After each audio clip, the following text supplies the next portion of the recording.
itu datang pada terlambat. Yang diharapkan peraturan masuk 6:30, tapi kenyataannya pada terlambat. Itu namanya masalah. Yang diharapkan tidak sesuai kenyataan.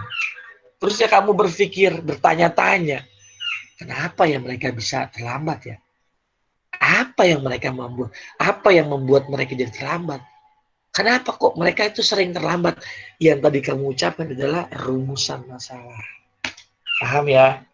Kalau masalah sebuah pernyataan yang di dalamnya ada yang diharapkan tidak sesuai kenyataan. Tanpa tanda tanya.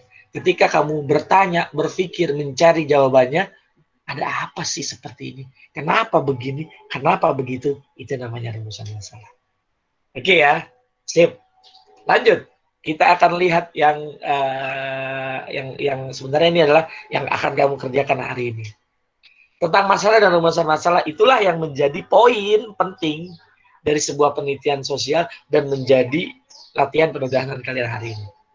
Gitu ya. Nanti kelompok masih tetap yang sama. Kalau kamu mau merubah, Pak, saya mau pindah kelompok ini, pindah kelompok sana, boleh. Tapi pertukarannya sama. Satu keluar, satu masuk. Ya, kalau bubar semuanya nanti makan waktu banyak. Kalau keluar sembarangan nanti susah masukinnya.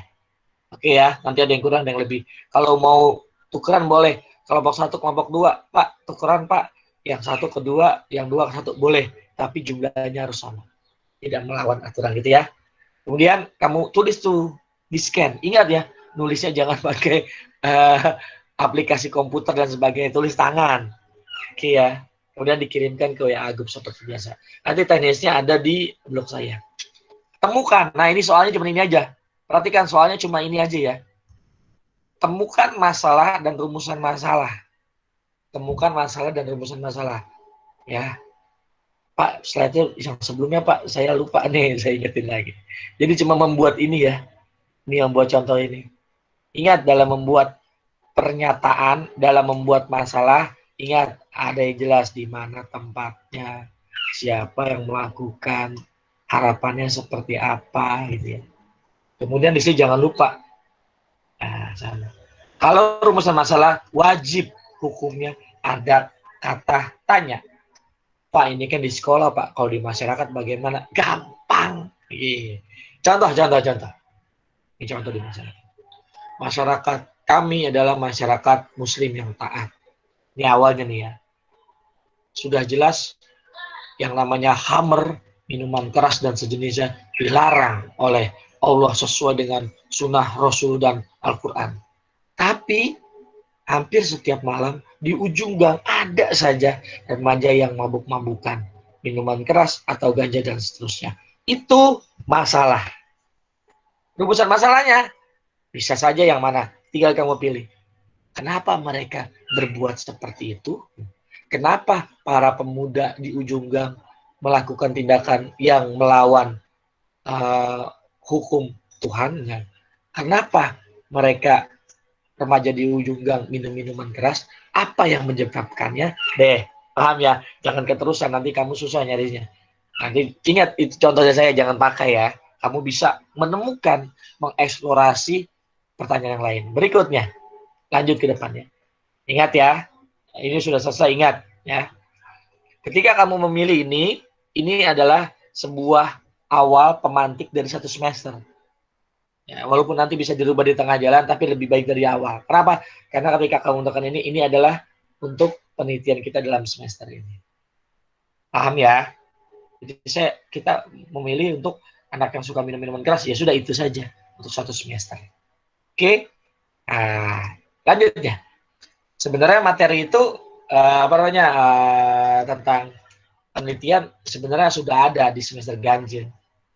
Tinggal kamu pilih saja. Nah, ini dia. Ini ada tentang stratifikasi. Bisakah kalian temukan masalah dari sini? Bisa. Konflik apa? Ya konflik antara golongan atas atau golongan bawah, boleh. Konflik di antara lapisan yang sama, boleh.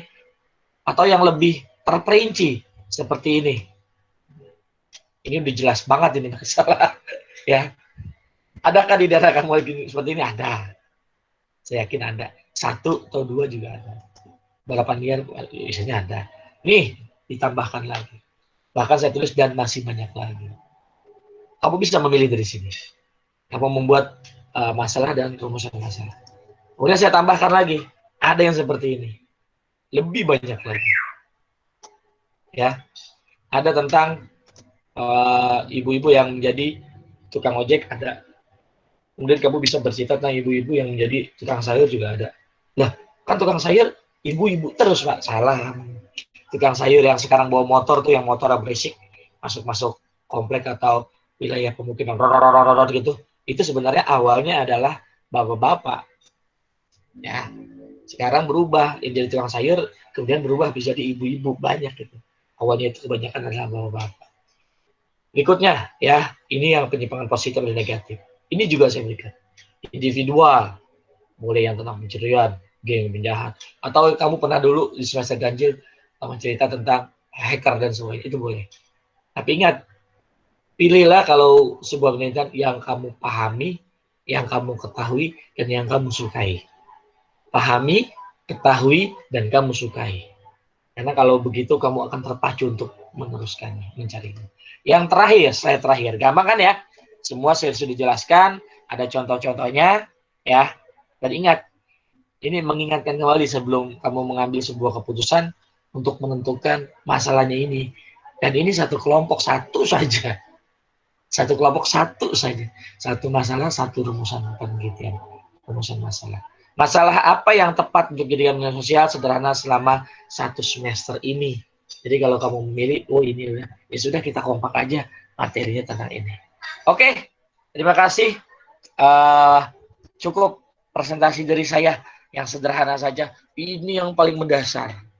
Mungkin kalau kamu cerita dengan teman-teman kamu di kelas sekolah lain, udah sampai ke mana mereka tidak. Saya ingin mencari yang paling dasar dulu, yaitu tentang masalah the heart, jantungnya ya, jantung dari penelitian itu yang saya bahas. Oke, demikian presentasi saya, penjelasan saya tentang dasar penelitian, yaitu membahas tentang masalah.